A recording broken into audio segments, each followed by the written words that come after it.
Hey. Good evening, everyone. Welcome to the BroDiallo broadcast. This is July 1st. In the year of your Lord, 2024. Wow, time is moving on. You better get ready before it's gone. I'm sorry. No, I'm not sorry, because I told y'all this time I was on top of my shit. I told you I wasn't going to be here.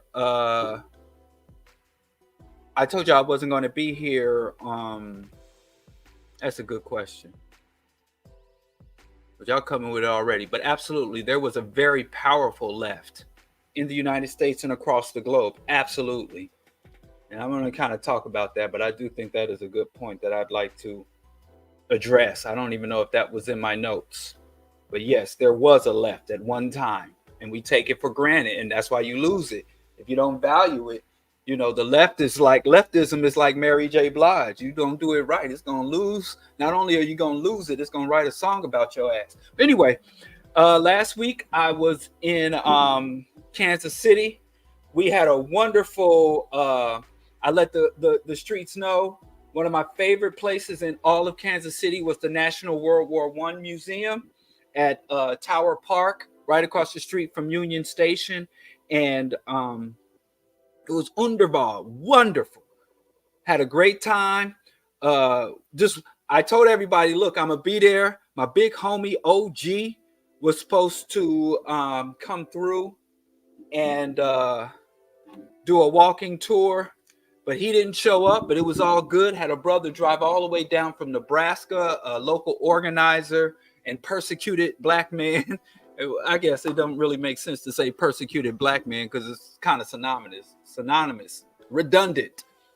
Persecuted black man. What black man ain't persecuted? But a brother who's going through some things, going through his own struggles with family, the local police forces and everything. But he took some time to come down and do the walking tour. And it was really good walking the World War I museums because we were having discussions, Q&A, and I learned something. Every time I go there, I learn something new. Every time I go there, I learn something new. So I'll tell you what I learned this time. And let me just show y'all, because I like war museums.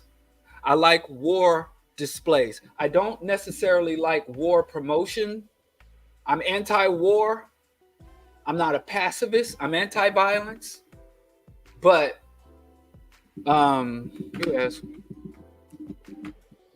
but it's a magnificent structure, and it's really weird there because they got like these two sphinx, and they fucked up. I got some good news and some bad news about my visit to the National World War I Museum. Right? Number one is they put this new virtual shit there, and the homie, he went in there, paid an extra $5. We had to pay $18 a head to get in the goddamn museum. And then they got this new display. One of my favorite places in the museum was they had a whole display on field medicine. And World War I was like the first considered modern industrial war, post-industrial, before warfare and conflicts were pretty much of the scale of medieval scale battle, where you'd have two opposing armies meet at a battlefield, and they did have some ranged weapons, but it was mostly, face to face and hand to hand. Whereas this is the first war to use toxic gases. This is the first war to use aerial assault gases, and the industrial scale production. So they were banging out weapons, banging out equipment, banging out this shit on top. I mean, after they called World War I the war to end all wars, because it was such a magnificent war. In the display of World War I, even the white man, who has been at perpetual war since the first caveman, bashed his brother over the head and sucked out his bone marrow. They've been at perpetual war in Western culture. All of their innovations come out of the seeking out more inventive means to mass slaughter each other, murder orgies. But anyway, they had a field medicine sections that they showed all the instruments and techniques they would use on the ground. And so they were using medicine and medical techniques going back to like the Revolutionary War and 100 Years War, hack and slash. They were using old world medicine for modern day injuries. You know, and you have a guy come out with a Gatling gun in it, bullet in his, a 50 caliber round in his gut, and his lungs are burned out from the poison gas, and they're here out there with hacksaws and plugging. So anyway, they showed the medical instruments, which were more frightening than the weapons. The medical instruments in World War I were more frightening than the weapons from my point of view. So they took all that out, where they showed the syringes and the bone saws and the various implements that they would use to save these cannon fodder, these crazy, insane white boys and these conscripted colonial soldiers. And they took that out and turned it into one little glass display case, because they have this new setup of a virtual reality. So you put on these virtual reality goggles and you're able to walk through the trenches, and they want you to pay $5. And so they basically reduced and removed one of my favorite sections. So, everybody betrayed me. My life suffers. And so I was like, I ain't doing that shit. And so dude was like, I'm gonna do it. It was his first time there and he wanted full participation. So dude was like, I'm doing it. I'm in it. I'm about to make it happen. So he got in there and said it was but me personally, it hurt my heart. So shit's getting worse. And if I got virtual reality tour, I could just tour the fucking museum from home. Why would you disrupt people's in-person experience to give them experience they literally could have from their home? But anyway, I'm still happy it's there. I'm still impressed by the displays. There's a lot of propaganda. There's a whole bunch of fucking propaganda there. And so we were able, walking through there with somebody who's like a history buff, I'm able to point out the lies and contradictions. Like let me show you one. I think I took a video of it. But I'm surprised more people didn't come out. But anyway, I went there and I said, yo, come through. I'm gonna be at this museum. Come check me. And we could all just visit as a community and walk through this shit that white people be proud of this shit. Like, you're proud of that, and let the world know what happened. Let's see the files. I took this one. I took so many pictures, man, running around with my people. The collapse of empires. So that's one thing. All the old maps from World War I, just for you justice-minded folks. All the old maps from World War I had Palestine. So that's the thing. And I went to see if they would change the maps. So if you go through, they have several maps to show troop movements, enemy movements, woo, woo, woo, woo, woo.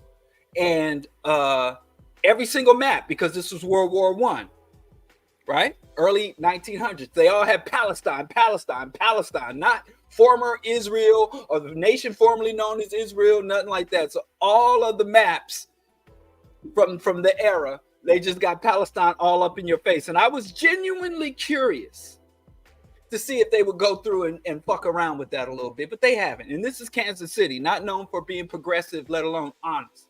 But I don't know, this is a horrible way to show y'all this, but you see this part where they talking about imperialism, right? This is when you first walk in, and then they show like the imperialism. And in the imperialism display, you can't see that. They have origin of the species there. You see that? Look at that. Look at these motherfuckers. So they have origin of the species. This is my first time noticing that. And then they have the colonial troops and showing the racism of imperialism, right? So in the display with imperialism, when you go in there, in the showcase, they have origin of the species, because Christians and reactionary Christian want to say that racism is a byproduct of evolution. Because when you reduce human beings, when you take out our divine origins, when you say we are just nothing more than an amalgam of flesh. And we're just an amalgam that evolved from primates. They don't even understand evolution. They're like, we come from monkeys.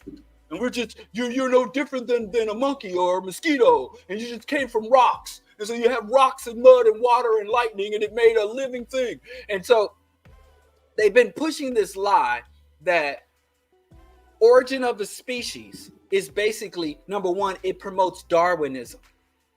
And Darwinism, they have warped. They lied and said, well, Darwinism is basically survival of the fittest. And survival of the fittest means that you can engage in imperialism, racism, discrimination, oppression, because number one, we have no morality because we're no more than animals. And since a squirrel can't commit a crime, and since a dog can't commit a crime, and if you believe that humans are just animals, we have no divine, no divinity, and we have no holy law from the great creator. And so throughout this exhibit, you can tell the curators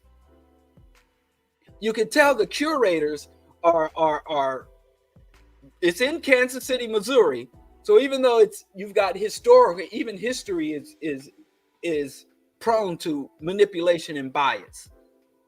Even though every single imperialist power, without exception, had a divine religious mandate. And every single one of those imperialist armies had a banner of Christ the Lord or Christ the King or the Ottoman Empire with the divine providence from Allah blessing, even going back further with the Jewish or Semitic empires, Islamic empires, Christian empires. In fact, Europe, before it became known as Europe, the political entity of Europe was known as Christendom. But these same motherfucking Christian evangelical missionary colonists gonna come and tell us, well, it's evolution. Blame evolution. If we had only known that we were more than just biological beings, we are just more than an accident of evolution, a happenstance, the roll of the cosmic dice. If we weren't created, if we weren't divine, or what do you say, intelligently created. So I'm like, how the fuck you talking about? But then as you walk through the museums, you don't see any more origin of the species. You see no more evolution. As you walk through the museums, all of the weapons, all of the tanks, all of the soldiers have crucifixes, all of them. And then they had the Indian soldiers, and they were all Hindus, and the North African regiments, Muslims. And I'm like, these motherfuckers, they just don't stop. They always on it. And y'all, which I'm going to get into, try to make peace with this shit. And even in the displays, you have this one display, the sacred service, rabbis, pastors, monks, imams, priests, and more served with the fighting nations of World War I. You see that? But they're trying to act like imperialism is a byproduct of humans abandoning God. So that's one thing that I saw. And I'm like, yo, these motherfuckers never quit with this shit, especially these lying ass religious motherfuckers. They never quit. I missed this part, the little war. So how children, the lives of children were set up. But just look at this, just walls and walls of cannon shells. I don't want to say it's beautiful. It's horrific. These are the first gas masks. I mean, they just got so many artifacts. You know, it's the Red Cross. It wasn't the red fucking atom. And then they had those special glasses with the slits. And you see they were still wearing fucking armor like this and fucking medieval knight armor. So it was literally like a merger. And they would take the cannon shells and the big howitzer gun shells and carve them and just death. Like death. It's a death cult. Europeans have a death urge. And this is the monument. That used to be Tower Park. It's just magnificent architecture, everything about it. Anyway, so every time I go to Kansas City, but that's the one thing. That's my first time seeing that. I've been there half a dozen times. at least. And the first time I went to the because they didn't even have anything acknowledging imperialism. They were like, well, World War I was fought for freedom and democracy. And so they had this little display of imperialism.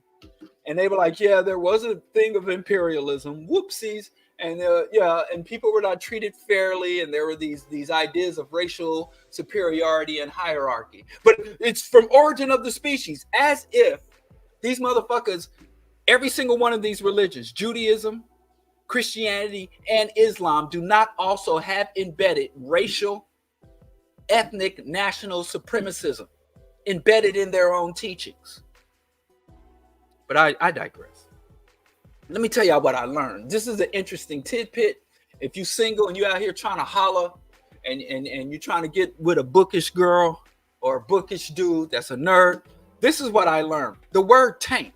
Now, whenever we say tank, you know what I mean. Like those big tread things with a big gun. You know what a tank is, right? You know where the word tank comes from? Because now tank is synonymous with those war machines.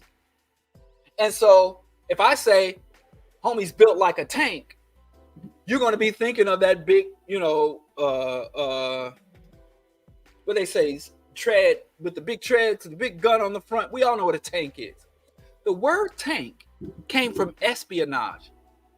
The British were shipping out tanks to the Eastern Front, what we know as tanks. And they didn't want, in case there was a spy or an infiltration involved in the process, they put the tanks in these giant containers, the parts, and they labeled them water tanks because they were like, well, we're going to label them something because it's this big, heavy metal thing that we're going to be shipping, and we're going to be putting it on these shipping boats, these civilian supply ships. And if the boat gets pulled over, or if there's somebody in the supply chain that's feeding information to the Huns, the Germans, we're going to say they're just water tanks. So we're going to be shipping these big, because you got to call it something that's huge and heavy to justify it. So there's like, well, somebody looks at this big, huge, heavy shipping crate, and it weighs a ton. You're gonna be like, well, it's a water tank. They're big, and so that's where the word tank came from. They deliberately mislabeled the tanks they were sending to their allies in the East, on the Eastern Front. They deliberately mislabeled them water tanks. And so when they arrived, people were like, well, wow, look at these tanks. And they pried it open and it was weapons. And they were like, oh, wow, these are tanks. And that's where the word tank came from. Isn't that interesting? Every time I go there. Because, dude, I was there and I was just talking with dude and answering dude's questions.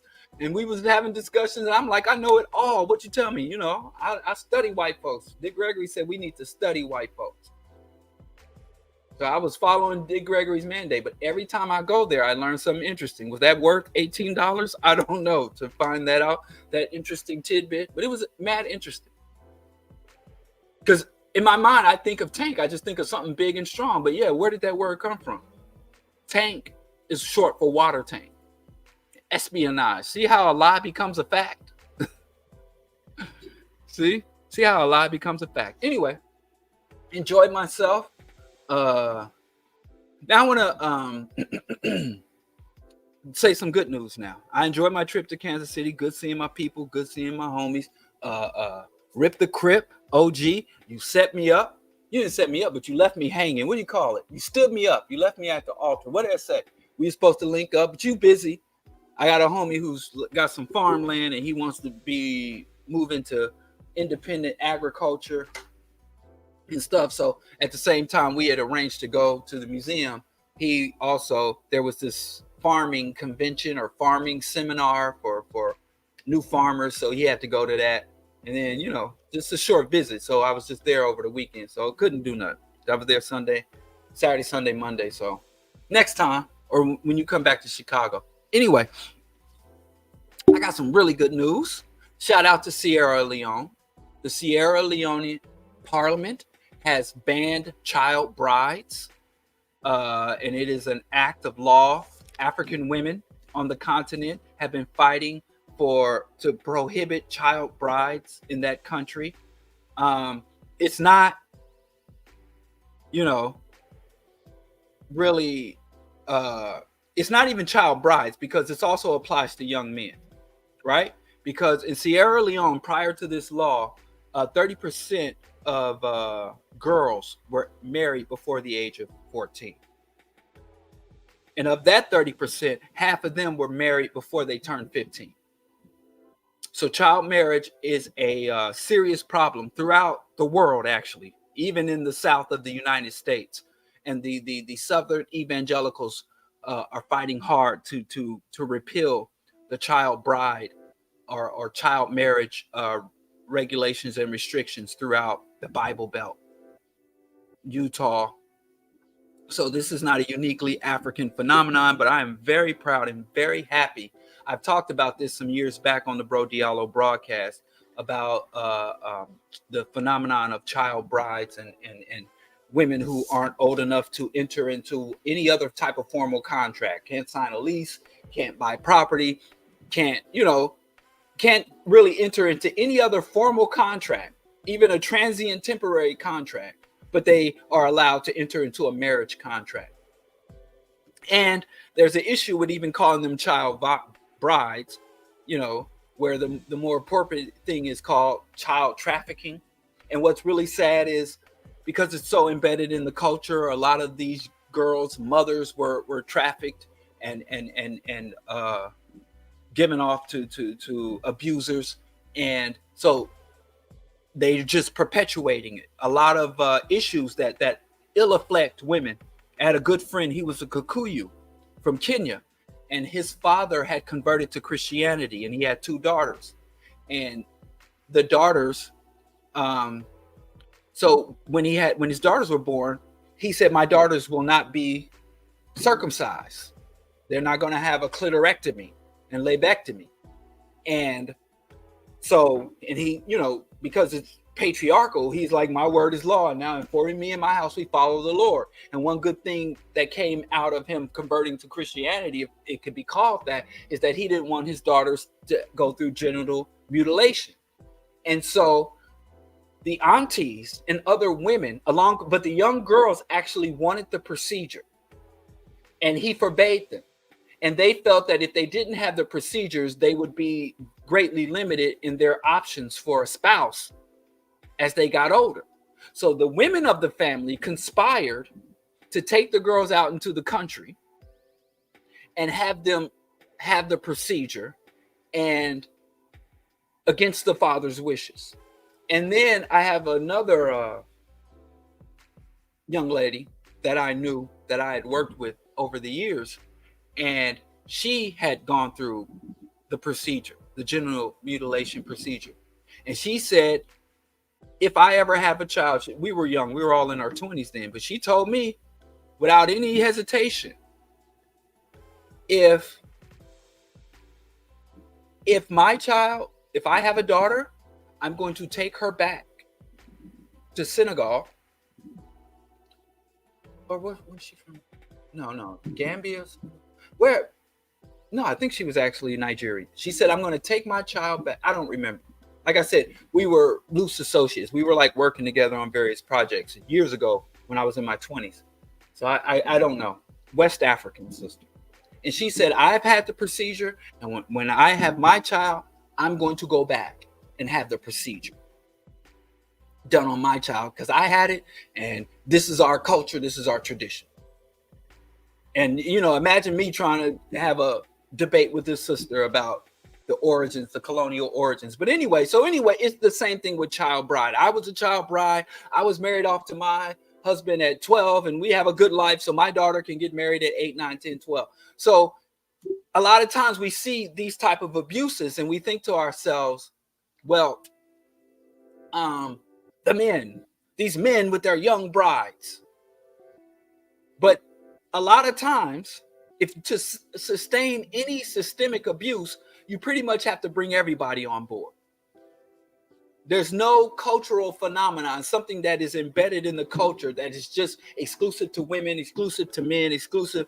I had a friend, Moshin Mala Muhammad. But I mean, there's a lot of Moshe Muhammad's out of, and he was from Saudi Arabia.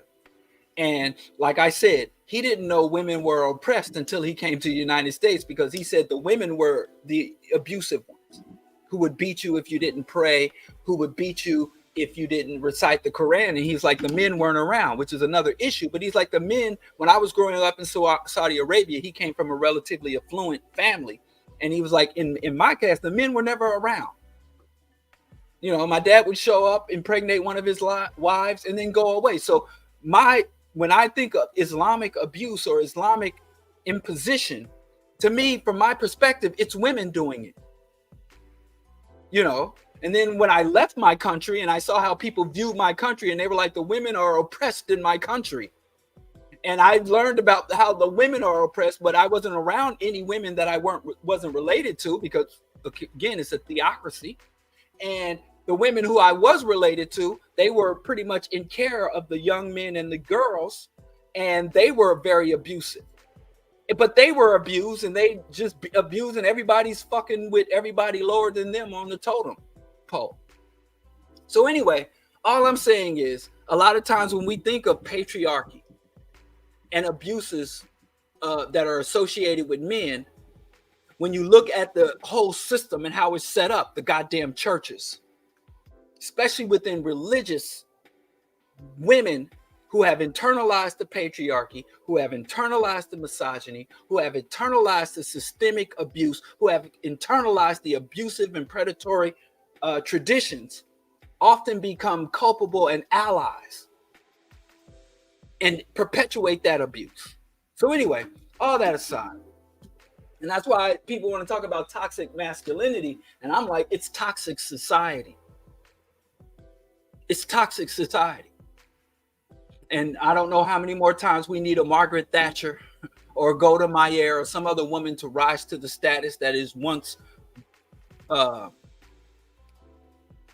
women were banned from, an industry or a status or a title or a position that women were banned from, and the women get in that position and they carry on just like the men did, because this is not, patriarchy does not, just like the systems of white domination, do not require you to be white to perpetuate and sustain white domination. There's a lot of black people out here banging hard, bleeding and dying and killing for the systems and institutions of white domination. You ain't got to be a capitalist, somebody who never earned 1 cent of profit in their life. Everything they've ever had, they've had to work for. Have no property, have no inheritance, have no dividends, have no stock. And they out here and will cut your throat on behalf of the capitalists. So we're all inculcated. So you got to chickadee check yourself. You can't just say, well, my name Bennett, I ain't in it, or I don't fit the category of the normal abuses. But anyway, that's why I say ain't no such thing as a good Christian, because the Christianity as an institution is bad. Ain't no such thing as a good cop if you can't be a good person in a bad institution. You can be a good revolutionary. You can be a good liberationist. You can be a good anti-fascist or anti-sexist. You can be a good ally. You can't be a good person engaged in an institution that is inherently, intrinsically bad. But I continue to digress. Anyway, the stats is 30% of girls and 4% of boys in Sierra Leone prior to passing this law were under the age of 18, weren't legal adults.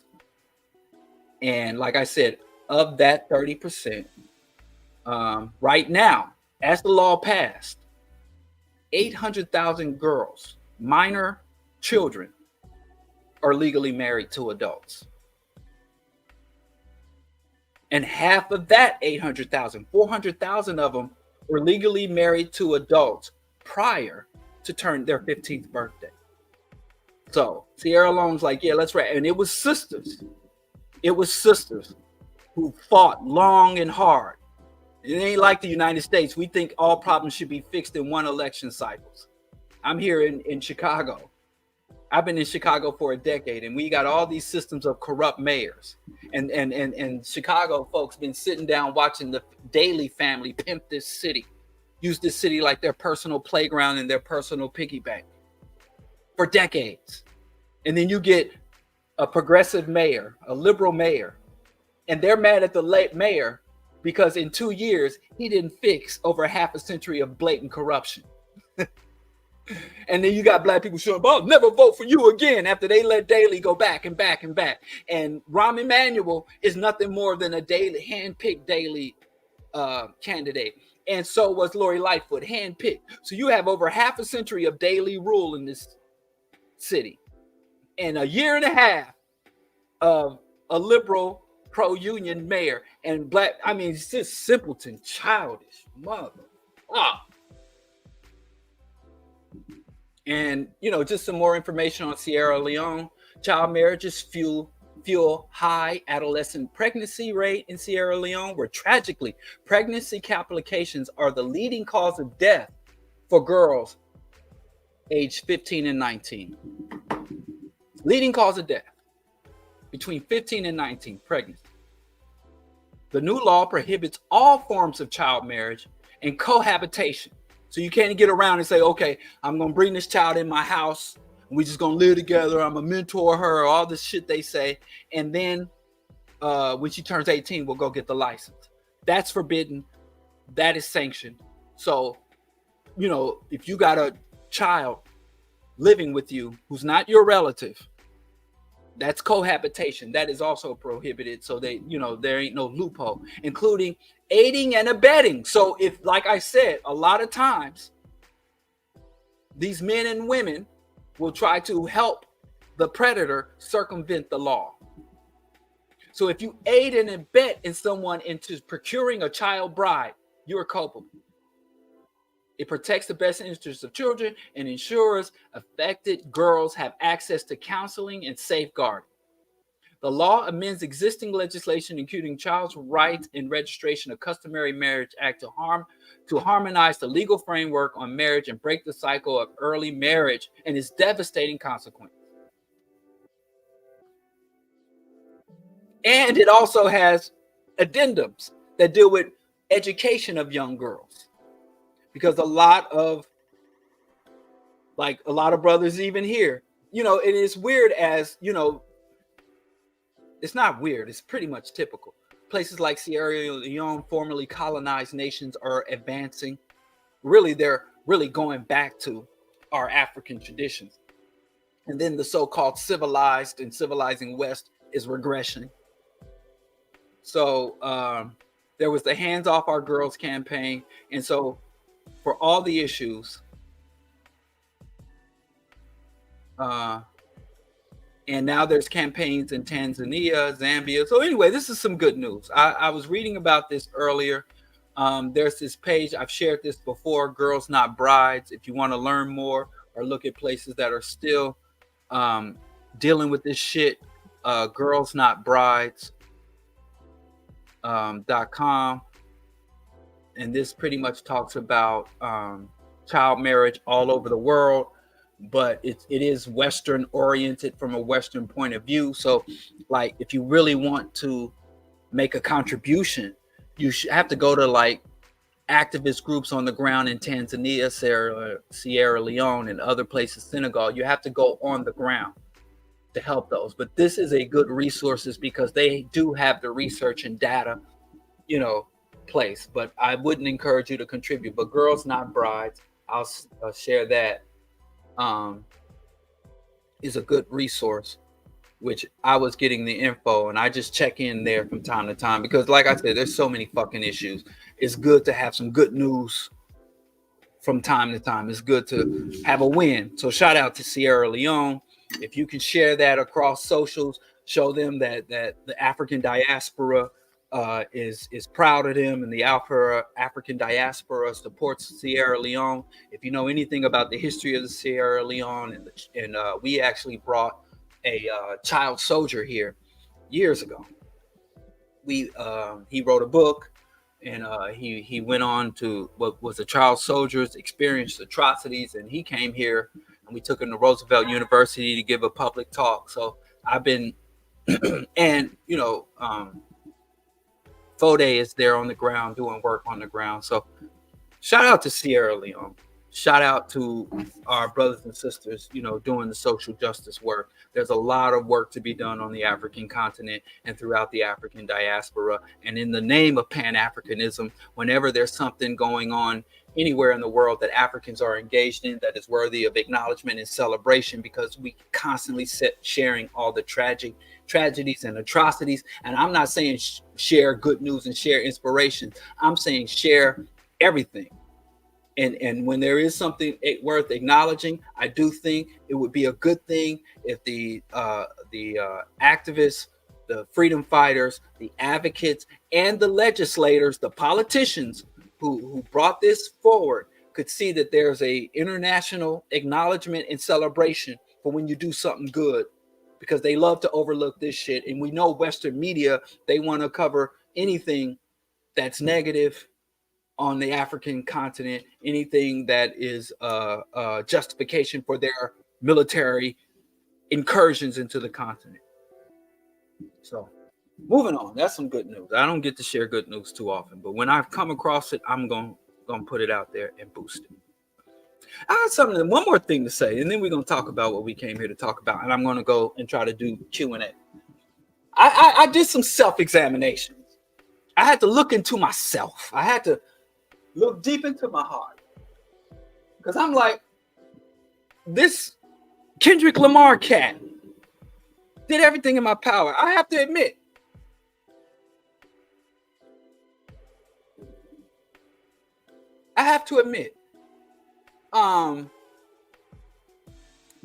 the dude's good. The dude's phenomenal. And let me tell you something. I have been East Coast hip hop. That's been my thing. When Tupac and Biggie bumped heads, I rode with Biggie. And never looked back. Never regretted my decision. But I have to say, the boy is nice with it.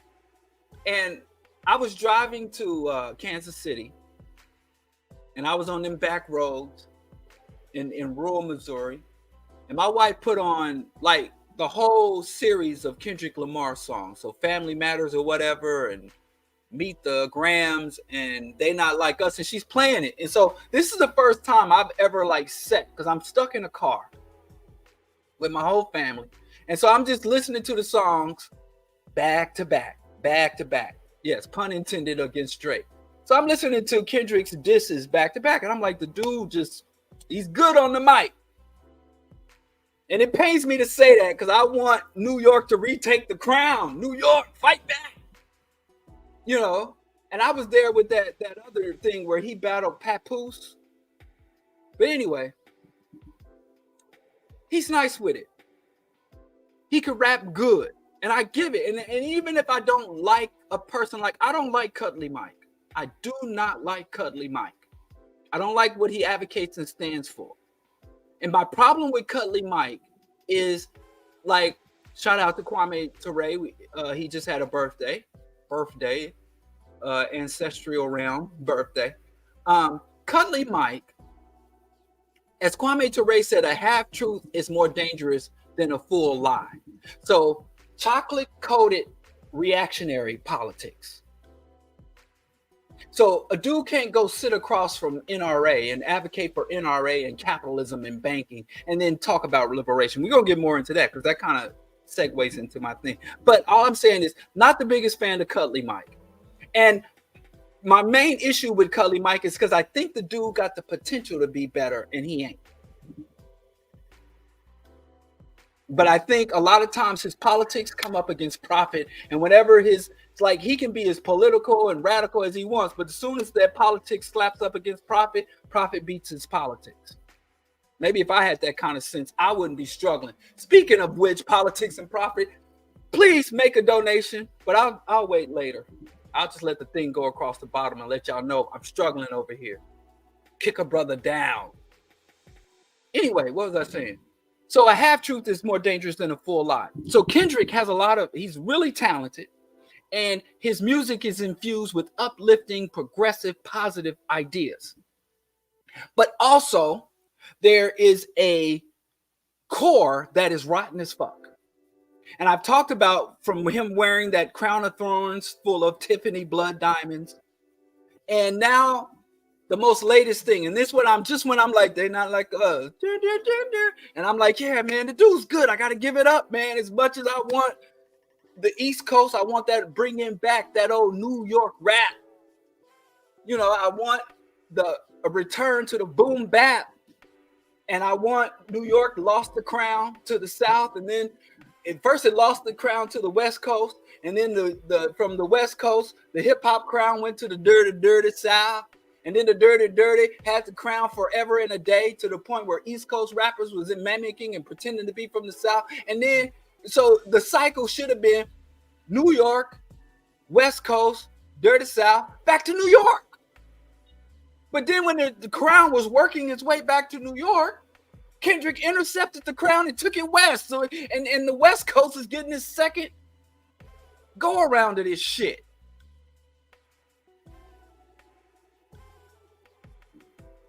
So I think that, I mean, bring it back, New York. Bring back that old New York rap. Get you jacked while your hands stick clap. It's funny. Just dissing you, I can make money.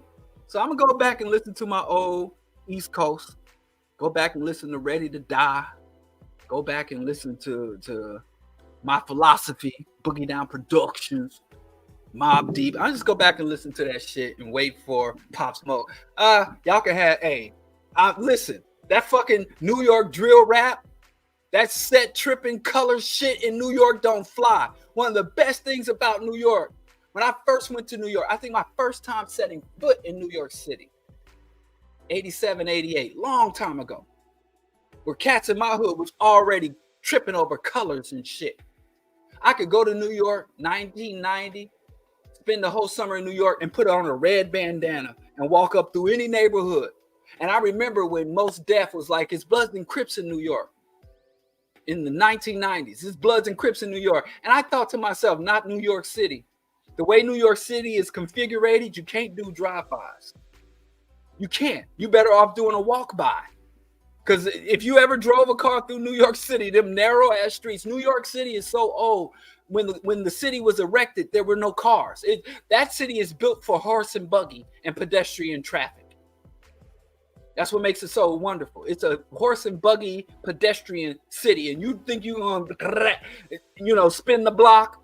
Your ass will be sitting. You have 10. You don't even have to worry about your ops. You have half a dozen cab drivers beating the shit out of you. You trying to spin the block. So anyway, I don't respect New York mimicry. So New York drill and shit. I remember New York had crews like the Lowlifes and shit and the Deceps. I know New York had its crews, but that whole set tripping, color tripping, that shit just is alien to me. And I went to New York to escape that bullshit, and it followed me. But anyway, what I'm saying is, Kendrick is a great rapper, but he be half truth and full lie shit. Cause that whole pop out thing, when somebody said in the comments, this gang truth shit. You know how many gang truths I've done been through? The first major gang truce that I lived through was 1992, Rodney King. And I was there with Rodney King. I was on the ground. I was actually visiting State University of New York, and I was in downtown Brooklyn, and they were shuttering everything in the middle of the day.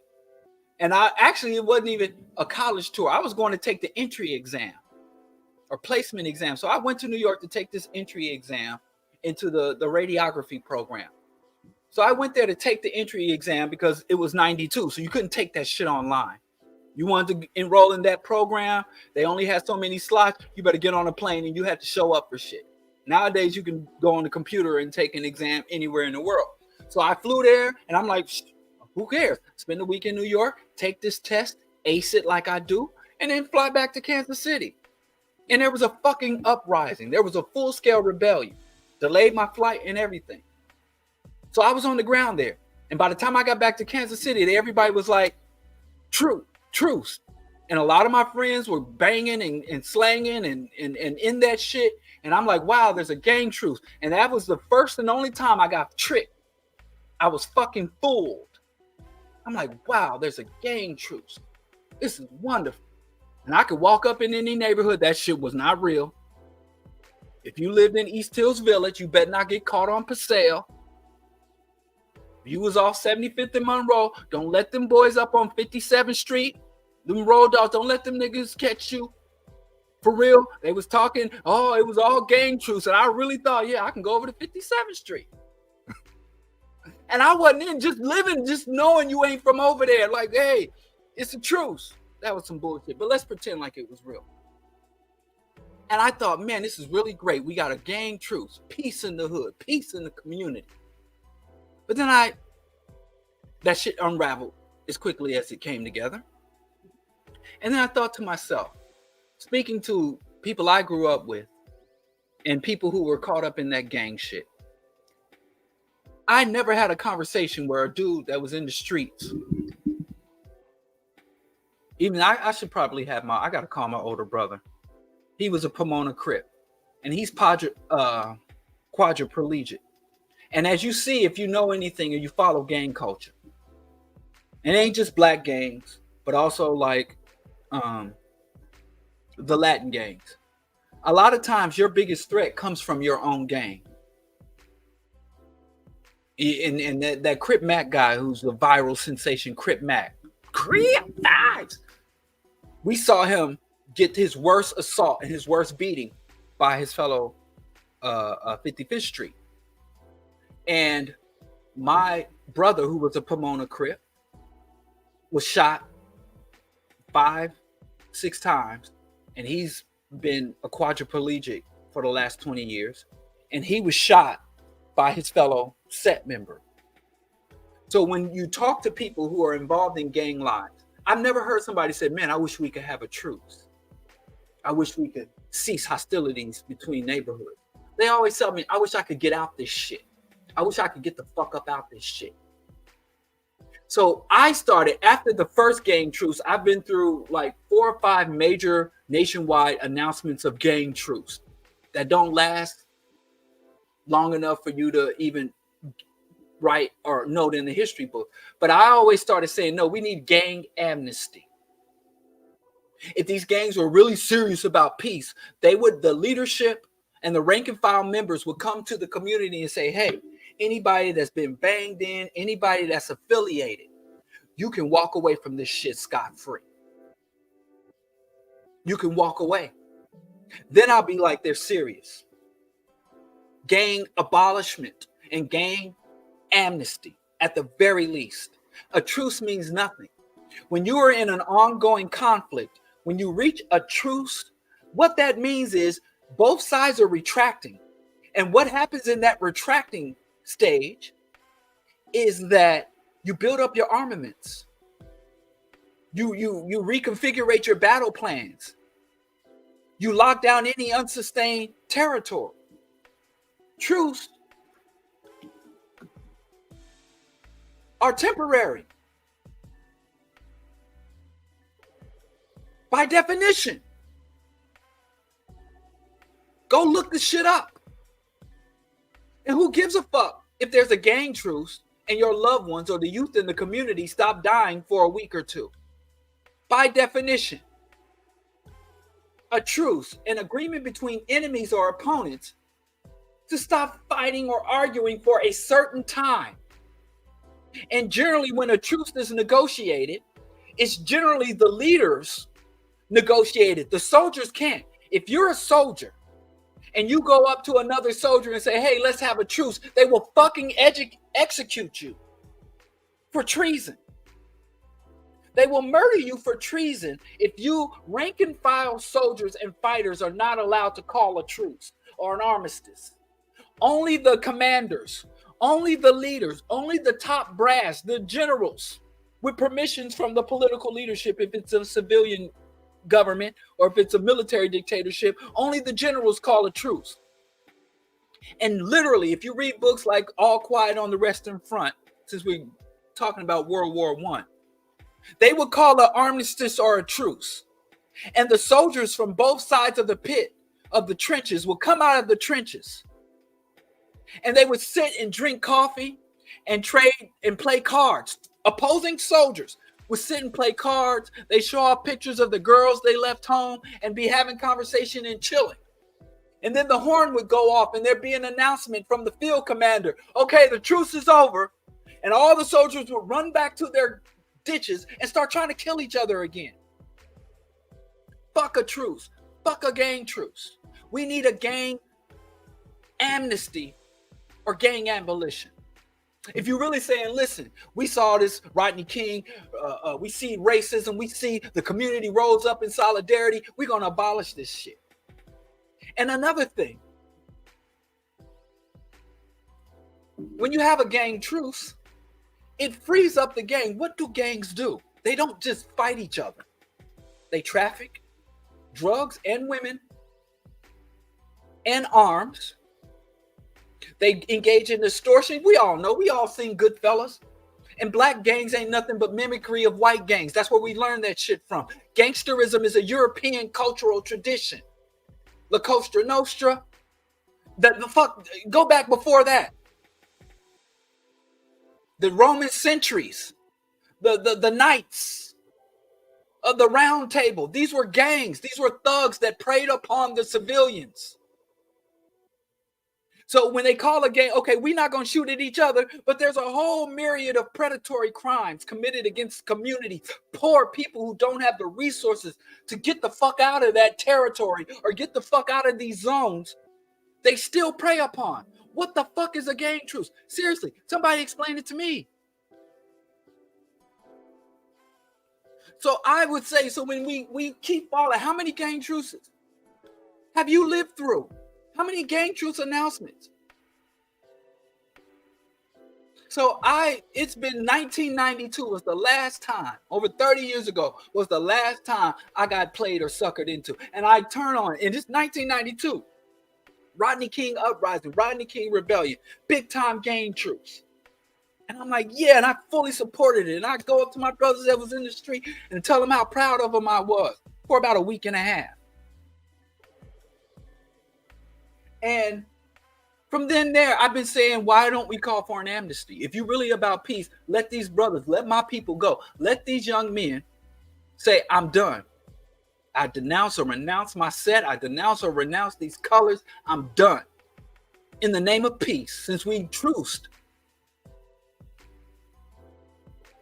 And when it's a gang truce, that does not stop the internal violence of these street organizations as they started trying to rebrand that shit. We rebrand anything. They try to tell me Uncle Tom is a heroic character in the black community and gangs or street organizations or street tribes. So all I'm saying is hood. Even if it comes with a funky beat and some dope rhymes, we've been doing this gang truce shit for over 30 years. I'm sure it goes back further than that. They don't stick because truths are not established. Truths are time to reorganize. Like I said, the generals call a truce. They negotiate a truce so they can go back, train more soldiers, equip and mass produce more munitions and weapons to rework their battle plans. And when both sides are like, okay, we're ready to send the cannon fodder back at each other.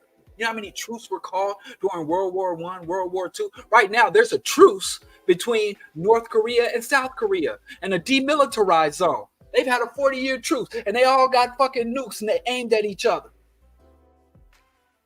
They're flying balloons full of shit across the border with each other. So I'm just saying, how many more times we gonna fall for this?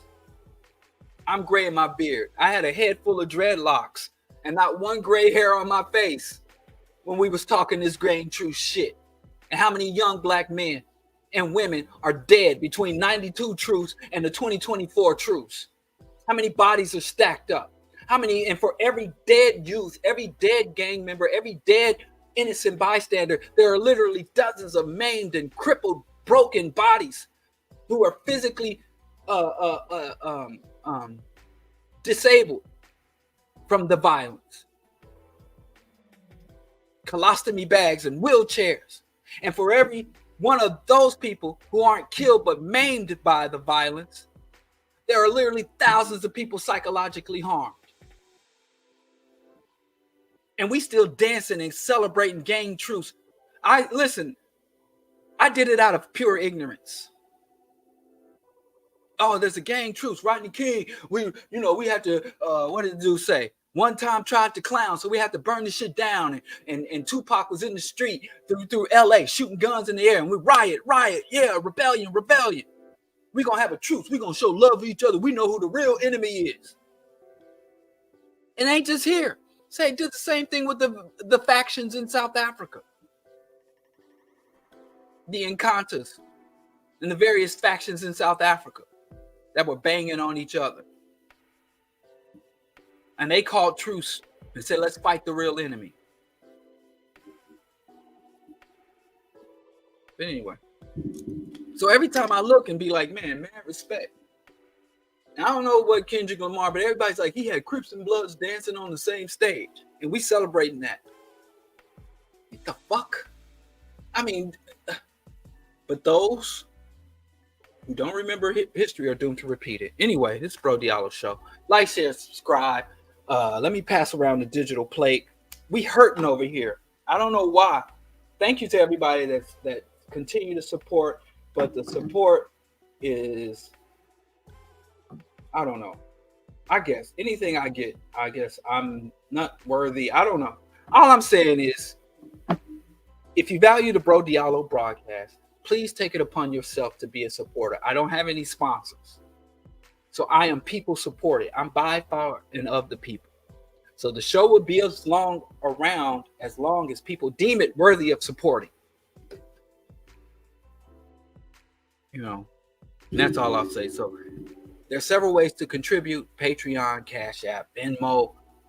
You can become, you can go to AfricanWorldOrder.com and make some merch, and a small portion of that comes back to support the BroDiallo broadcast. I need some new equipment. I've been speaking into this broken Flopsy mic for months. Oh, it can come up. Raise it up a little bit. This thing is the thing broke, so I need a new mic. Just help me. If the Lord puts it on your heart, or if the ancestors so inspire you. But let's keep it moving. I want to talk about this AI bullshit, but I don't have time because I want to open up. Now, the previous BroDiallo show, I said, I don't remember what the fuck. I said we don't deserve to win. And some people actually like fucking took that shit mad personal. Because I said black people, we don't deserve to win our liberation struggle. And I meant that shit. I meant it. Said it with my chest. So last Wednesday, I said I had a show saying why we lose and don't deserve to win. Now, maybe it's not hyperbole. And my basic point about why we don't deserve to win is that if black liberation pretty much creates a world that is indistinguishable from the world white people have constructed, then what's the fucking point? If black people are going to do imperialism, capitalism, sexism, jingoism, ecocide, if we're going to do it, then let's just let the white boy finish what he started. Why we want to take over? You know, literally, the white man is dancing with Armageddon, and we want to tap the white man on the shoulder and be like, may we cut in, sir? And many of our movements, many of our ideologies, many of our leaders, many of our goals and aspirations are nothing more than us trying to cut in on the dance between the white man and human annihilation. We just want to replace the white man with ourselves. And so I want to talk about some of these ideologies, missions, goals that pretty much demonstrate that black people don't deserve to win, and what we should do and stances we should take to make ourselves worthy of victory. Right? So that's where we at. One of the first things I want to talk about is the current winner, the current champion. And it makes me, it's painful Because I was going to call this, well, I did call it the death of the left. And the basic point is African people, if our movement, if our goals, if the world we seek to create is not rooted in a leftist ideology, leftist principles, leftist values, leftist, radical, far leftist social relationships and institutional development, we don't deserve to win. Now, there's a lot of confusion about what leftist is, because stupid motherfuckers out here will call Obama a leftist. They will call Biden a leftist, or Kamala Harris a leftist, or call the Democratic Party a leftist party. So people are ignorant of leftists. And the reason they want to confuse you about leftists is because if we as African people really grasp leftist ideology and leftist agenda and leftist formation, if we really grasp what it truly was, we will find that most of these motherfuckers we think are freedom fighters or on our side, them motherfuckers are right-wing, centrist, reactionary. And the reason you have to say leftist is because the world was one way and now it's another way. And in order to change or transform a reality, you have to acknowledge it as it is. So I use this analogy so much, I feel embarrassed when I say it. I feel like I shouldn't have to say it, but it's diagnosis. The world is sick and you have to diagnose it. And so then when you diagnose it, only then can you prescribe solutions. So you need an accurate, thorough analysis of the state of affairs of humanity if you are a true revolutionary. And not only do you need a proper diagnosis, you need a holistic diagnosis, meaning that you can't look at isolated problems. You can't take one component of an issue. You have to look at it in all. Even if you're going to target one aspect of the problem, you have to take a holistic stance. Now, this is unpleasant work because it is ongoing work. The organizing and work that I did and analysis that I came to and conclusions that I came to a decade ago are no longer valid. So this is an ongoing work that a lot of people are intellectually lazy because it is unpleasant work. Because for every time you look and critique something in the world, you have to look internally and critique things inside yourself. We got people who are really out here proud of the fact that, hey, I've been on the same shit for the last 30 years, 20 years, last 10 years. I have not changed. I've been on the same shit for all this time. And it's unpleasant to say, hey, I was wrong. I was incomplete. I was misdirected. Like I said, I used to advocate for gang truces. But as time goes on, I had to cultivate and transform my analysis. So anyway, I don't want to get too deep into that. I just want to talk about what victory looks like if some of these things that we see as pro-Black, we see as revolutionary, we see as worthy of our support and our energies, what would the world look like? Because we always think about the struggle and the fight. We seldom think about the victory because some of y'all don't think we're going to win. So world revolution, the first major blow to the systems and institutions of white domination, colonization, genocide, capitalism was the Haitian Revolution for the African diaspora. I would say the Black liberation struggle started with the Haitian Revolution and ended with the 1968 civil rights struggle. But I ain't going to get into that history. First thing I want to talk about what victory looks like. African people, I would go back as far as the late 1800s, since the era of Reconstruction, have been dominated. All Black struggles have been dominated by integrationists. The integrationist is the most powerful ideological faction in the Black community. And it is so powerful that we don't even acknowledge it. Like if I say I'm a communist, I could say I'm a socialist, I could say I'm a Pan-Africanist. There's all these ideologies within our community. But one ideology And one ambition, one goal, one movement is so pervasive and so powerful that we don't even give it a fucking name. It's integrationism. And there was a time when integrationists were not the most powerful faction in the Black community. There was a time where the Back to Africa movement,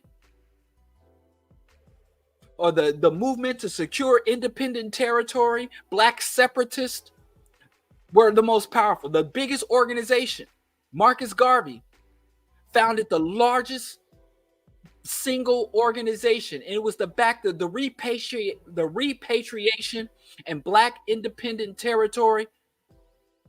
The Black opposition movement was powerful, and it was represented by Marcus Garvey, but Marcus Garvey was a student. Marcus Garvey was a student of history, and he was a student of organizers and freedom fighters and scholars that came before him, and some that came after him, because he was always learning. The greatest men and women in history are those who are perpetual students and perpetually cultivating and perpetually evolving. So the integrationist movement, like many reactionary movements of formerly colonized or enslaved people, was artificially sustained and propped up by the oppressors. You had the Back to Africa movement, you had the independent territory movement, New Africa movements, you had Black separatist movements.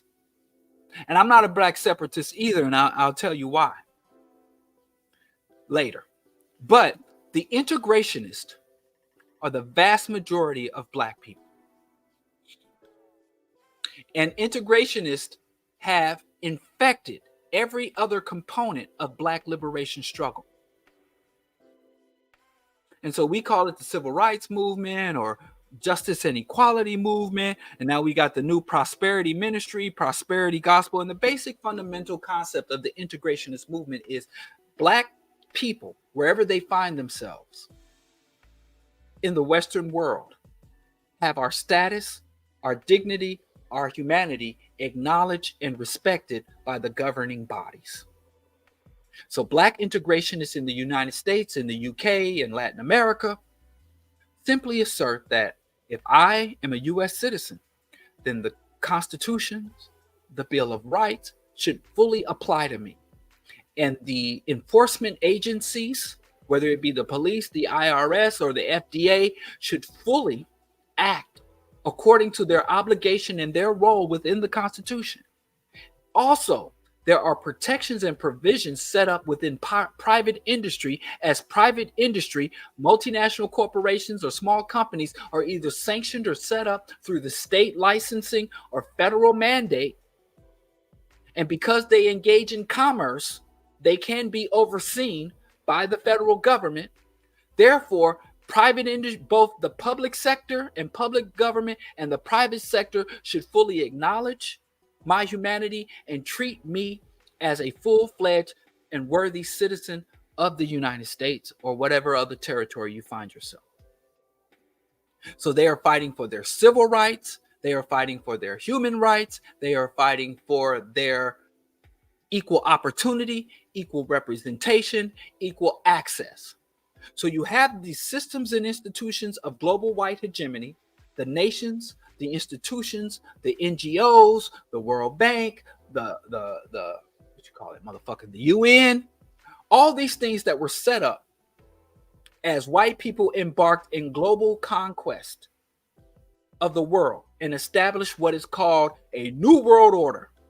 And they went into these places they called the New World, the Dark Continent, the East, the mysterious and exotic Asia, and they went down and laid down the hammer and said, you will worship this God or we'll cut out your tongue. You will engage in these economic systems or we will chop off your feet.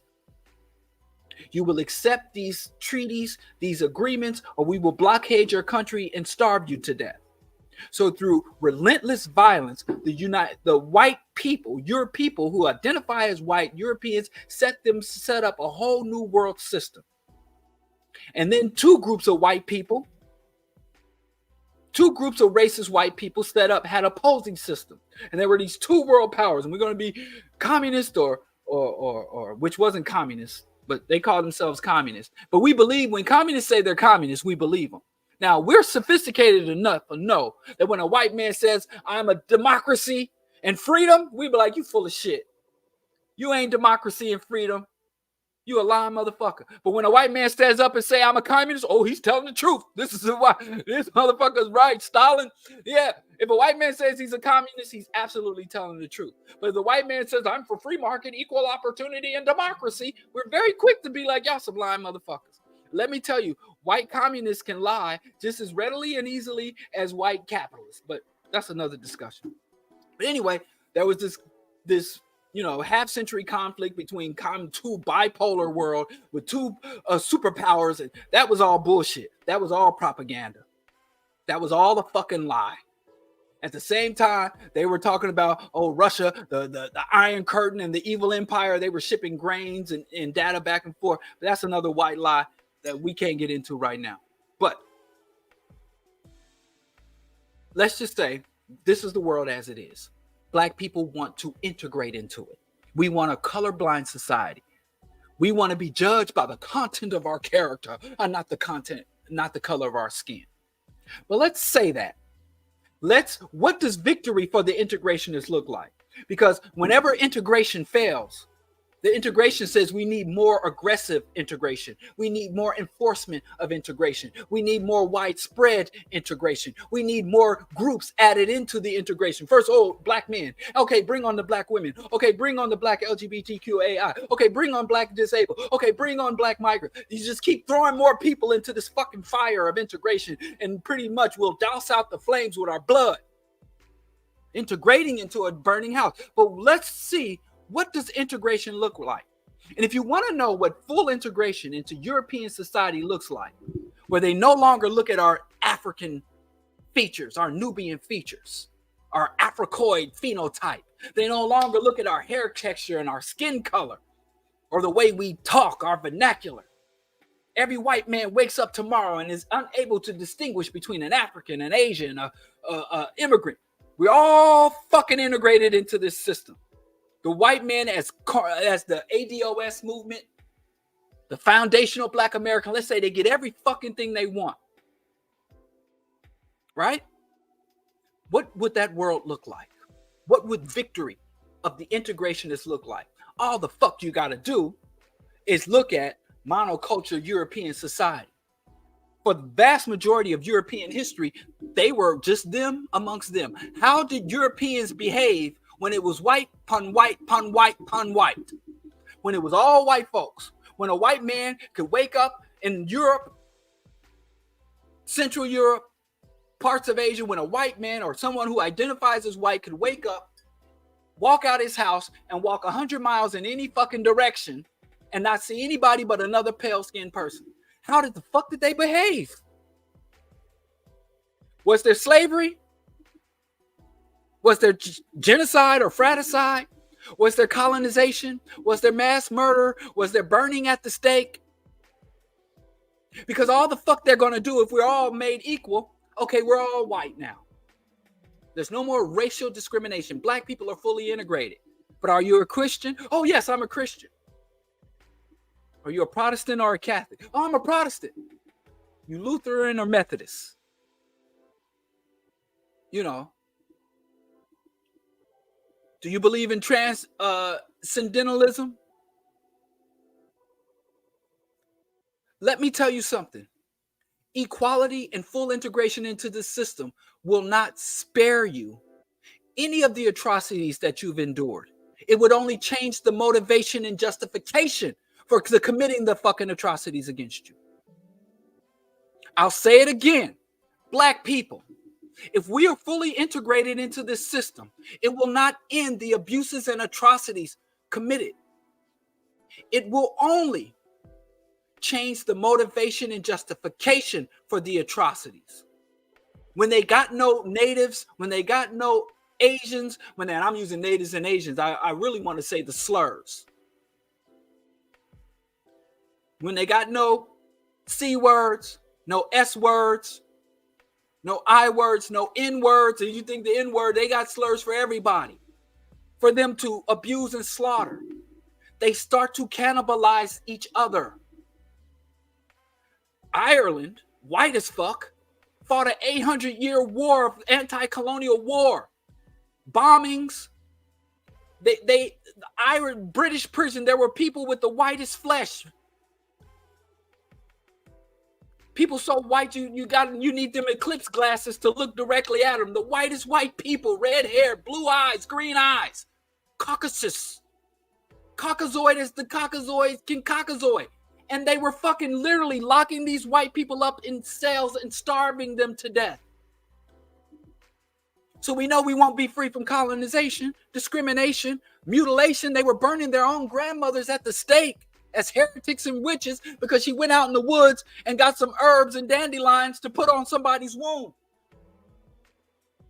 And the priest prayed over them for 4 days and they didn't heal. And then some old bush lady went out into the woods. Some pagan woman went out into the woods and chewed up and put something on the wound and it took away the infection. And they had the man that you heal from the infection set the fire to burn you at the stake. Witchcraft. So what the fuck? Who the fuck came up with equality to white people? We know white people. During slavery, we was all up in their house. During Jim Crow, we was all up in their house doing their laundry. We know how they behave, how they treat each other, how they do. They don't treat us the way they do because we're black. They treat us the way they do because they're white. So integrationism is bankrupt. At the very best, as we secure rights, laws, resources under this system, those rights, laws, and resources, that status that we secure as African people in the diaspora who have passed American passports and citizenship, we should be utilizing that to aid in the global liberation struggle, not to secure more comfort and more resources and more properties and more billionaires. It is a treasonous behavior. So integration, civil rights, equality is not something you should have to fight for. That's like getting in a relationship with someone who's supposed to love you and you got to fight for respect. Anything that is not freely given that you have to fight for is something from another person. It's something you need to take a real strong consideration as to whether or not you want it. So we have all these movements and all these aggressive people, and we got militant integrationism. And so we so used to integrationists marching in the streets singing "We Shall Overcome" and letting racist white people spit on them and throw stones at them and they don't retaliate. So we think that's integration. But there's just as many gun-toting militant integrationists. A lot of these black organizations, any black formation, any black leader that allows for the continuation of imperialism, the continuation of capitalism, the continuation of resource destruction, the continuation of the U.S. military and imperialist project. The vast majority of these leaders and movements will leave 80 to 90% of the crimes and atrocities that are born out of this system in place. If we could just get our rights and get our money, if we could just get our rights and our money, and they'll get online and tell you, I don't give a fuck about what they do over there. I don't give a fuck what happens to them people over there. We got to deal with what we doing here. So these people are literally like, that would be no different than the Jews in Nazi Germany say, well, I'm a German resident. I'm a German citizen. Fuck the Jews in Poland. And even white conservative Chalmers Johnson. You're never free and you're never exempt, not even white people. They have a term for it. Anything your nation is doing overseas is going to come back to you. You name it. I don't care if it's concentration camps. Oh, they changed the cover. It's horrible. Ugh. I like the old cover. I fucking hate Amazon, man. But here's the book. Can you get it free online? Oh, that's cool. Anyway, let me show you this book. I'll go to here. Fuck Amazon. Wow, you get it. If I didn't have a copy, I'd definitely get this one. Hold on. I had to get back on these book reviews. If I could get support, man, I could do more. If you want me to do more for less. But Blowback, the cost and consequences of American empire. And it's written by Chalmers Johnson. Chalmers Johnson is a right-wing conservative. He's pro-America, pro-capitalist, pro-Western victory. And he's basically saying, like, yo, if we fucking doing this shit overseas, it comes back, blowback. And whatever we're doing over there is coming back here. And as we live through it. So even if you're a black person who is successful at securing your integrations, getting your reparation and having your rights respected, and you're a black person and you can drive down America's street and a cop car gets behind you and you don't feel that dread that most black people do. I'm telling you, if you don't stop what's happening over there, it's going to blow back. And even white, conservative, Christian, right-wingers, anti-communist, pro-capitalist white people even understand that. This is another book by a fucking white nationalist. I don't want to recommend his book. I think Chalmers Johnson, before he died, kind of redeemed himself to the extent that a right-winger can redeem himself. But there's another book. I'll tell you the title if you want to look. It's called A Republic, Not an Empire. That's the last time I'm going to say. But all I'm saying is even the white people, even the bloodthirsty white folks who you want to be equal to are like, this shit ain't working. But I digress.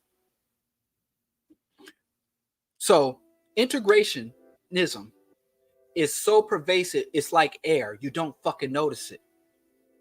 The vast majority of people listening to me right now, I would suspect, are integrationists. And like I said, because we have this historical myth that integrationists are nonviolent, peaceful people who sing "We Shall Overcome," that we don't recognize that we got militant integrationists, armed integrationists, violent integrationists, pro-black, radical integrationists. We got all these fucking people.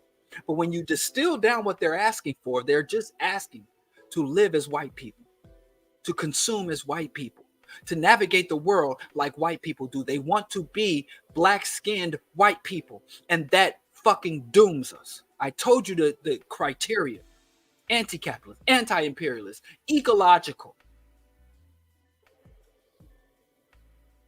And let me tell you, second, that's the number one. The vast majority of black people that are out here fighting the system are fighting to get into it, fighting to join it.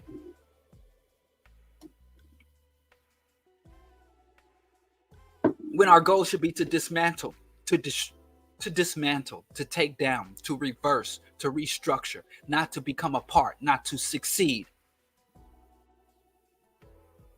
There's no black person in this world that should be receiving accolades and because of they are rewarded or acknowledged by the systems and institutions of white domination and capitalism. I don't give a fuck if it's the BET Awards, the goddamn Grammys, or Olympic gold.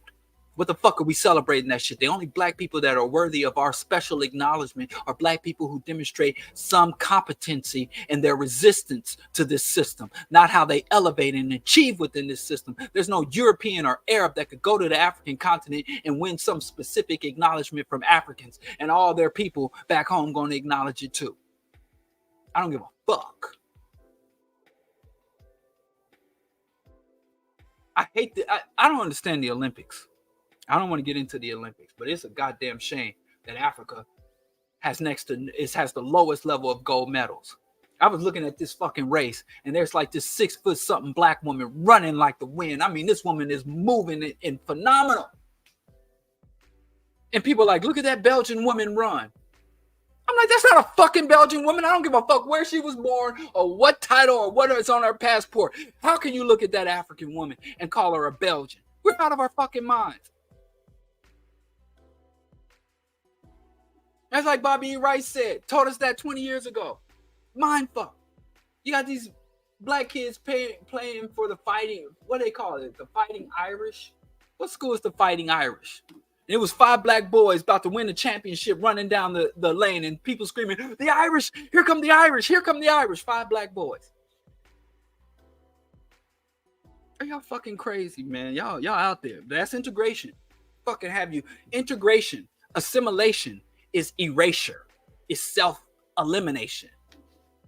Yeah, I feel like Jesse Jackson. I've been in Chicago too long. Integration is self-elimination. He would never say that, but that's how he would say it if he was to say it. But I digress. Let's talk about these holy, spiritual, righteous movements, these black cults and divine judgment people. So we done dealt with integration.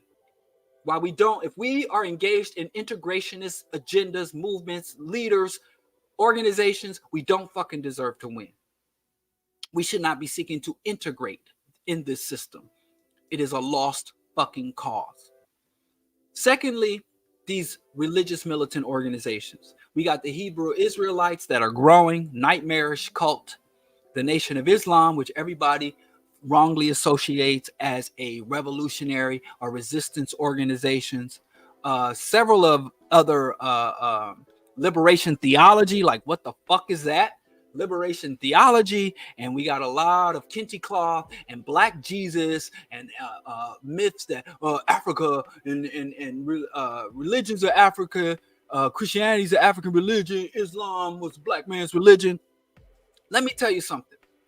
If your goal, let's say you're not an integrationist, yeah, the Moorish scientist, Nation of Gods and Earth, and I hate even saying Nation of Gods and Earth and Rastafarian cult, because I mean, as much as I'm anti-cult, if there was a God, if I would thank Haile Selassie for the Rastafarian movement, because some of the greatest music ever created came out of that cult. And the other cult, the two cults I would like to see remain: the Nation of Gods and Earth, the 5%, the 5%ers, and Rastafarianism.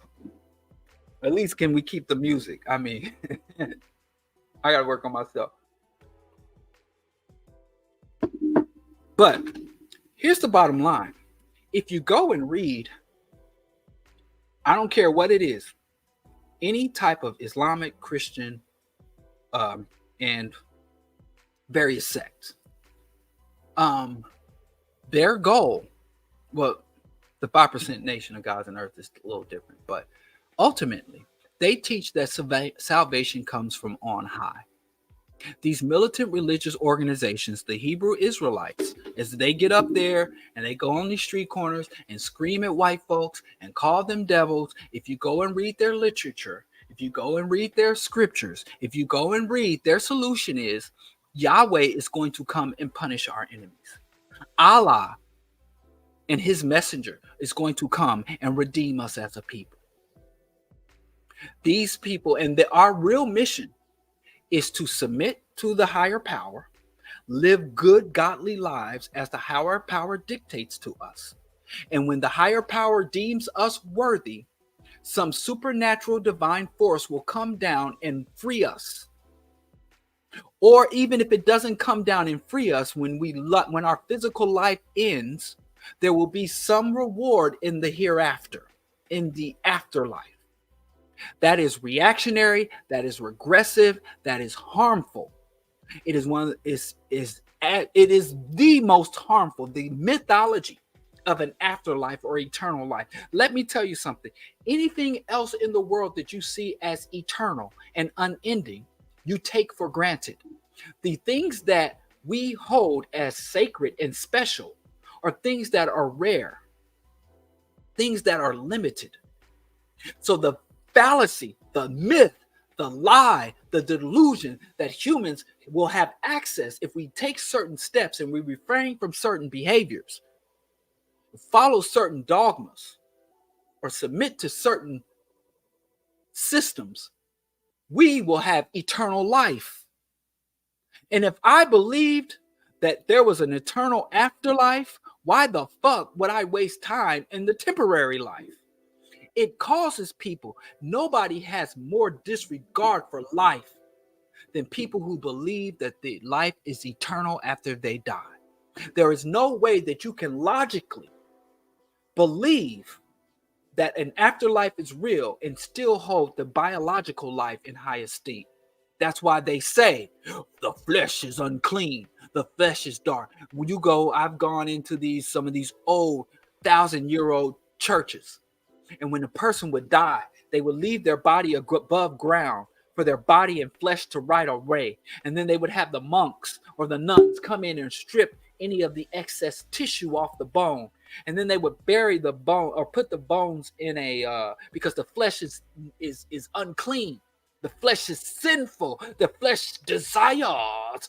And so they would bury bones. And so if you go to places like where the Roman Catholic Church, if you go to Italy, when it was the Holy Roman or the Catholic Church, under the Constantinian Christianity, you'll find that the noblemen have these little bitty caskets that no human body could fit into because they just buried the bones. And many times they didn't even bury the bones. They would put the bones up in these grand cathedrals because they didn't want the flesh to return to the soil and corrupt the earth, because God cursed the soil that we would have to till the soil, because the soil is cursed, and the woman's menstruation and the pain of childbirth is evil. And so these Abrahamic religions have given humans the delusions that we are a superior, higher life form, even though we have to consume and emit waste just like the lowest life forms,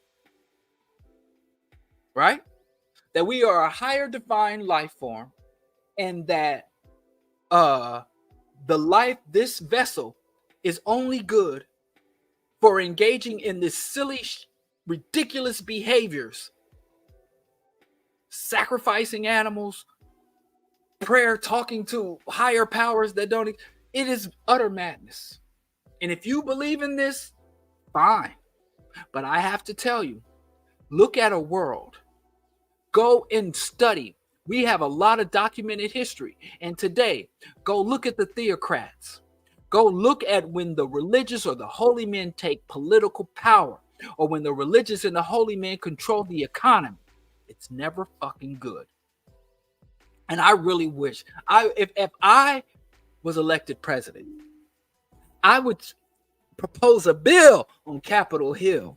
Like Willie D, I'm proposing a bill on Capitol Hill. I would say, listen, you are no longer nobody. We're going to take a step back. And if you believe in a religion or a religious higher power, if you worship a God, then the secular law no longer applies to you. I'm going to set up an Islamic Sharia court. I'm going to set up a Christian tribunals. I'm going to set up whatever supernatural religion you believe in. I'm going to set up whole courts, and you will be governed and judged according to your holy system. I guarantee you 99% of the population would become atheist or secular tomorrow. Everybody loves Christianity until some Christian shit happens. Everybody loves Islam until some Islamic shit happens.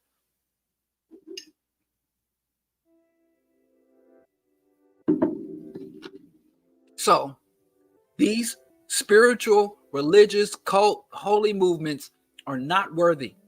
They will not liberate us. And even if they could inspire you, because I know everybody, oh, Malcolm is probably one of the worst examples you can use to talk about someone having a theological or religious awakening, or a religion bringing somebody, or a religious group bringing somebody to consciousness. He's probably the worst example of a religious awakening or religious consciousness, the absolute worst consciousness. Hinduism too. Go look at the Hindus are over there lynching Muslims. They're fascists. It feeds fascism anytime. Was it Voltaire? I think it was Voltaire said, if you can get someone to believe absurdities, you can get them to commit atrocities. Every mass human atrocity is rooted in people having really stupid ideas and believing absurd things to be true or real. So no, I don't accept Hinduism or even Buddhism. And there's a book which I don't know who stole my copy, because I had a lot of notes. But there's this book right here. I might as well just order this shit right now. There's this book right here called Disposable People, right? What in the world? Why won't the thing come back? Oh, I gotta do this. What did I do? Sorry. This book right here. Y'all see this? Disposable People. There's something. Now, the book doesn't even speak directly. Oh, that's terrible. Sorry. Disposable People. God damn it. Anyway. Oh, Lord. Okay. Disposable People, New Slavery in the Global Economy. I think there's up to like 6 or 7 editions now. So get the newest edition. Somebody misplaced my book. I know who. I have to say somebody. I have to pretend like reality ain't real. I know Dr. Mingo then took my book down to her office. But then again, I guess this maybe that's something for me because I was just went down to my wife's office to set some stuff up. And I looked around on her bookshelf and I didn't see the books that I've accused her of taking. But maybe, I don't know. But yeah, I guess I have to stop saying it. For a long time, I would always, whenever I couldn't find a book, I would always be like, my wife was teaching a class and she used that book for reference, took it to her office and left it in her office.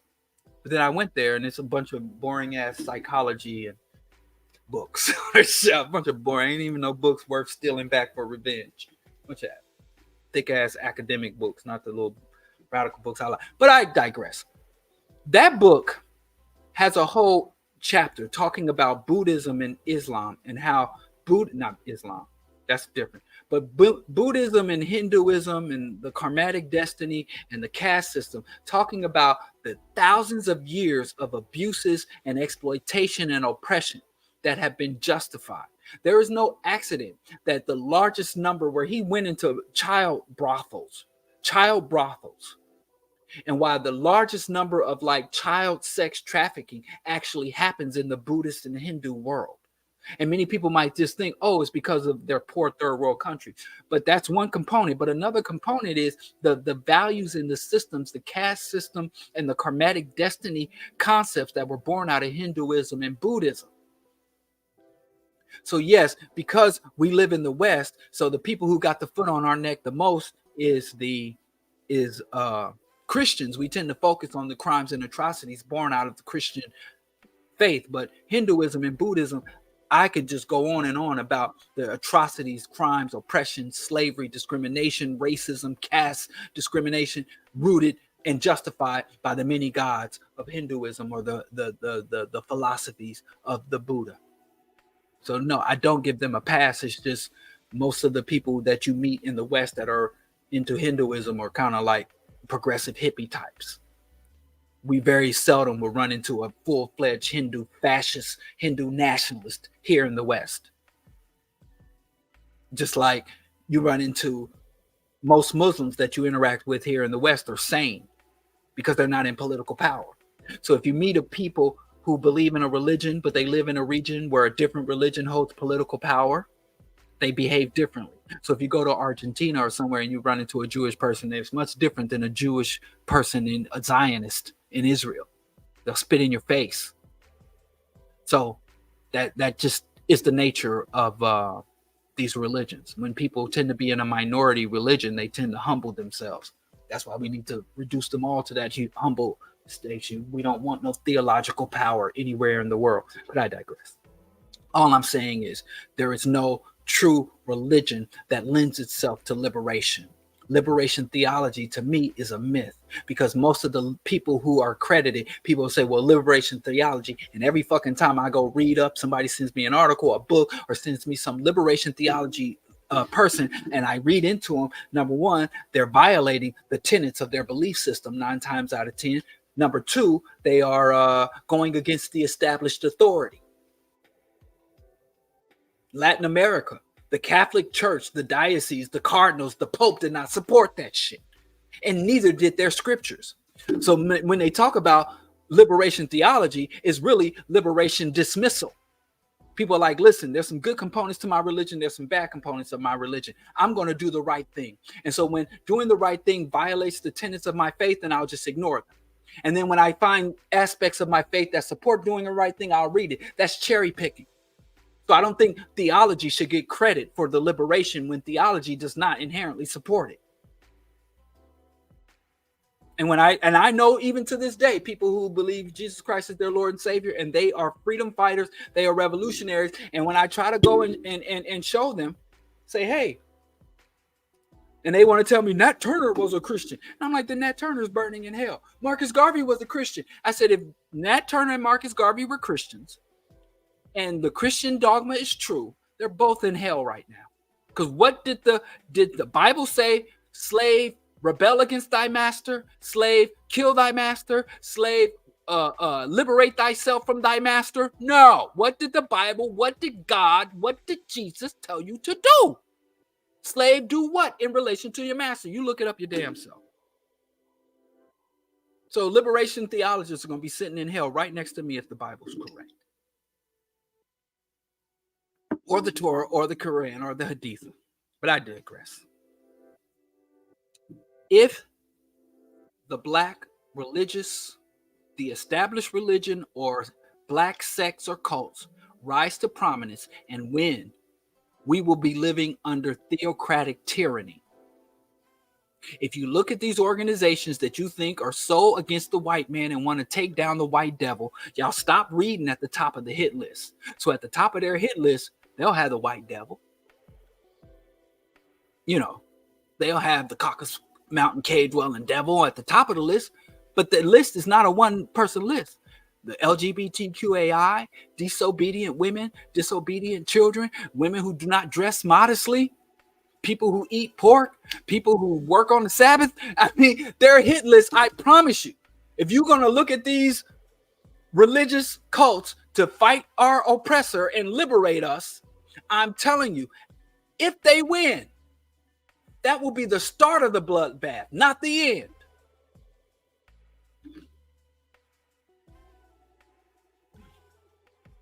So, that's it. Moving on. Let's talk about the black family fetishist. I call the black family fetishist, who are people who believe our main and only problem is that the black family has been destroyed. The black family, the black man is not in the home. The Umar, there are people who we rise up and look at too as savior. Now, this is a component of secularism that I think needs its own special discussion, because there are people literally reminiscing. Finally, a black man said it. I've been saying it for years. But finally, a prominent conservative said we were better off under Jim Crow because we had strong black families. Now, a lot of people are like, we need to go back to the time when the black family was strong. We need to go put the black man back in the house. And I'm like, you're going to ignore that black men, when we were in the house, we were still under tremendous amount of oppression, discrimination, lynching, all that shit. So the black family fetishist,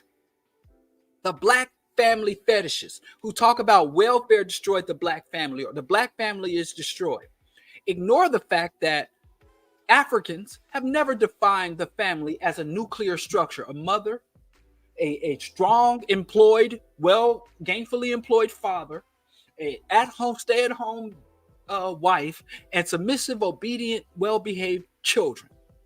Black family has always been expansive and multi-generational. And it has not been exclusively blood relations, tribal, communal, value relationship. In the African context, every adult man in your vicinity is an uncle if they're not a father. Every adult woman is an auntie. So they are trying to take a family structure that is new to white people, that white people have invented, and superimposed on us. But let's say every single black person tomorrow became heterosexual, cisgendered, and married another black person who is also heterosexual, cisgendered. And there was a man in every home. What does that look like? Well, again, if you are to believe these black family fetishists, who believe that the family is the foundation of a nation. Strong families is the foundation of the nation. If family was the foundation of the nation, you would never have a European nation. Family is not the foundation of the nation. If anything, ideology and identity is the foundation of the nation. But I'm not going to go into it. But let's pretend. If that was to happen, we look at the times. Ask any of these people at what era, 1950s, 1960s, 1940s, pre-colonial Africa, what region of time would you say the black family functioned as you believe it should? And then when you look at that region of time, I'm pretty sure, unless you go back to antiquity, if you believe we had the right family structure in Africa, we were colonized and conquered and enslaved and extracted from our land. Because there has to come a time, if simply strong black families was a hedge against conquest and oppression, then how did we come under conquest and oppression? Do people really believe we were all in Africa and Africa was solidified against foreign conquest? And then one brother decided, hey, I'm going to go out here and shoot some dice and leave this woman behind. And then the European was like, Eureka! Okay, now's our chance. A black father left the fucking home and now we can invade and conquer them.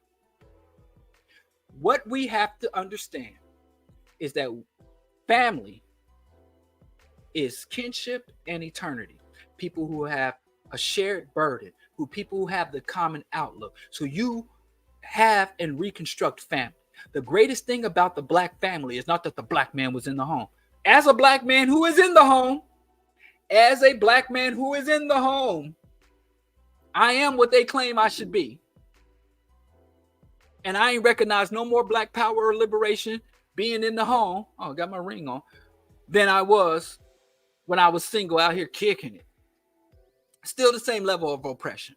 Now, it's good to say to encourage and support family. I think every black family should get welfare, food stamps. I think every black woman should have full support, paid child leave for 6 years leave. I believe in supporting the family.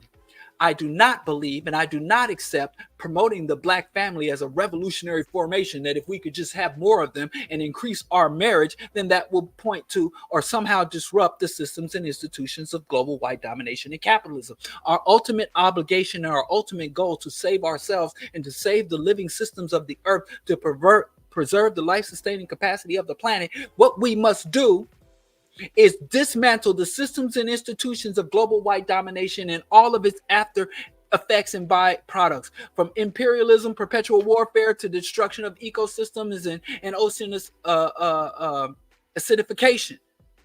That's the fucking goal. And when we waste time or distort what other things that we do or don't do, we are harming the struggle and rendering ourselves illegitimate as freedom fighters and revolutionaries. So these black family fetishists, many of them have a hard time creating and sustaining the very thing they claim will liberate us. I can run down the list of the black family fetishists who have constructed and sustained a black family as they define it, not as I define it. Because I have a family as I define it. And the family as I define it is not my wife and my kids. My family is a whole community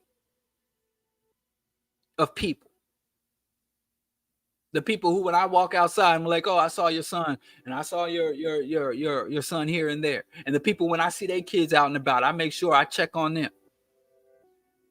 Family is a people, is a community. And a community is a people who share a burden, who share values, who share a mission, who pull resources. So I got relatives and family are not the same thing. I got a lot of relatives. All my relatives ain't family, and all my family ain't relatives. But I digress. So the manosphere and the restorative black man movement, that is another offshoot or bastard offspring of integration. So is the wealth gap and reparations. I'm running out of time. God damn it, I ain't even got time for Q&A. Wednesday, I'll be on live with Skip Coon Wednesday, and I promise you, after the first hour, we're going to do all Q&A. So tune in Wednesday at same time, 7 p.m. But I wanted to talk about liberal FJW and all that. I might have to pick this up later because we're at 5. So I'll do a couple of Q&As and then we'll do a long one. And let me respond to some of the comments I've starred. So Lady Alex asked, was there ever a left? Absolutely, there was a left, a very powerful and threatening left. If you go back and read the documents of the OSS, if you go just look at the history, the United States itself has been in a relentless war against the left and has been deathly afraid of the left. And one of their goals and agendas is to convince us who live now that there was never a left. The left is just a fantasy. It's just a delusion that people have. Immature people who don't live in the real world believe. But yes, there was a left. There were leftist organizations, leftist philosophers, leftist literature, leftist agendas, leftist struggles, leftist victories that fought against communism, imperialism. The Haitian Revolution was leftist.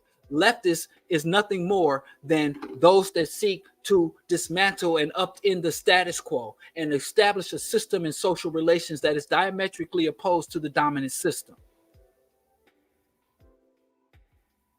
Decolonization, women's liberation, LGBTQAI, that's all part of it. But guerrilla warfare, there have been armed militant leftist factions who seek to drive out multinational corporations, leftists who animal liberation, who seek to upend the industrial food system that treat living beings as commodities, as disposable products for human entertainment and destruction.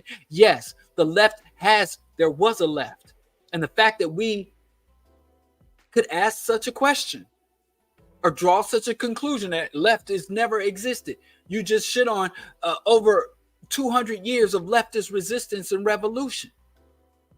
And because they call Obama a communist and they call Biden a leftist, we accept the lies and rhetoric and propaganda and end up saying, well, I ain't left or right. Then what the fuck are you? So yes, there was a left, there still is a left, and the left needs to strategically come to power. Tamer, Diallo, how comes you pro-women but other brothers aren't? They want to keep women oppressed. Well, like I said, I wasn't if you had asked me, I would always say I was pro-woman and I wanted to protect women. But at the time when I really believed that women were nothing more than vessels for my seed and just dumb shit that conclusions that I came to according to my Christian indoctrination. So it's because I'm a radical. I think radicalism is understanding things at their root and their core. So if you're a radical, you will look at the struggle of women and in the community, you will look at patriarchy, but I think it's radicalism, looking at things at their core. So and not being reactionary. That's the simple, quick answer. Thank you so much, Truth in the Universe. Deeply and greatly appreciated and needed. Okay, Elvod said Diallo's massive blind spot is that he is an essentialist when it comes to religion. What the fuck does that mean?